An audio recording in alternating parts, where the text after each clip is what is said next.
आहा, जरा इसे देखो, क्या ये स्वादिष्ट नहीं लग रहा? अपने खाने में कुछ मशरूम किसे पसंद नहीं होते? क्या आप जानते हैं, जीवित रहने के लिए समय समय पर मशरूम भी मशरूम और कवक खाते रहते हैं। आप देखिए, पोषक तत्वों का पुनर्चक्रण एक कवक चीज है। वे वही हैं जिन्हें हम मृतोपजीवी कहते हैं। बासी रोटी के एक टुकड़े पर हम कुछ वृद्धि देख सकते हैं। यह वास्तव में रोटी पर उगने वाला कवक होता है। क्या आप जानते हैं कि कवक जिसे म्यूकर कहते हैं वह कैसे भरण करता है?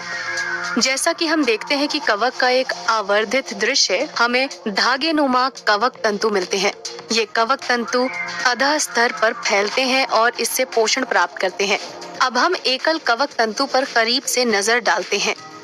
यहाँ हम केंद्रक, माइटोकॉन्ड्रिया और गोल्जी काय देखते हैं। ये गोल्जी काय पुटिकाओं का स्राव करते हैं, जिनमें शरीर के बाहर पाचन के लिए विभिन्न आवश्यक एंजाइम्स पाए जाते हैं। आइए अब देखें कि पुटिकाएं इन एंजाइम को कैसे मुक्त करती हैं। 3 पुटिकाएं होती हैं, जिनमें से प्रत्येक में विभिन्न प्रकार के एंजाइम होते हैं। प्रत्येक पुटिका में एक एकल प्रकार का एंजाइम होता है। एंजाइम युक्त पुटिका झिल्ली की ओर बढ़ती है और उससे जुड़ जाती है। फिर झिल्ली एक एंजाइम को अधः स्तर में मुक्त करते हुए खुलती है। एक प्रकार का एंजाइम कार्बोहाइड्रेट को पचाता है और उन्हें सरल अणुओं में तोड़ देता है। एक अन्य एंजाइम प्रोटीन को पचाता है और उन्हें सरल अणुओं में तोड़ देता है। और एक तीसरा एंजाइम वसा के अणुओं पर कार्य करके सरल पदार्थ बनाता है।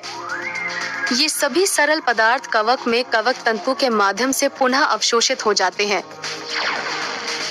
इस प्रकार एक कवक में हम देखते हैं कि पुटिकाएं विभिन्न एंजाइमों को अधः स्तर में मुक्त करती हैं और पाचन प्रक्रिया शरीर के बाहर अधः स्तर पर होती है।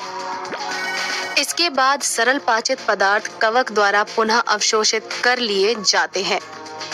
सारांश में, रोटी की फफूंद में धागे जैसी संरचनाएं होती हैं, जिन्हें कवक तंतु कहा जाता है।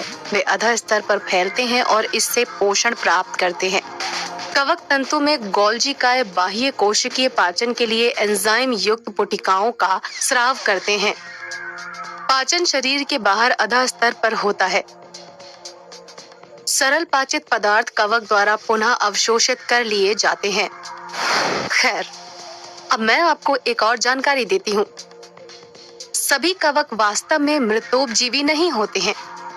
कुछ कवक परजीवी होते हैं और वे पोषक तत्व प्राप्त करने के लिए कुछ बहुत ही डरावनी चीजें कर सकते हैं।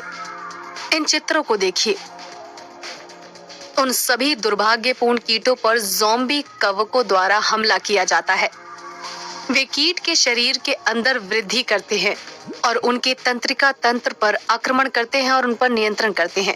इसके बाद वे अपने शिकार को एक उच्च स्थान पर चढ़ाते हैं, जहां से वे अन्य कीटों को संक्रमित करने के लिए अपने बीजाणु छोड़ते हैं।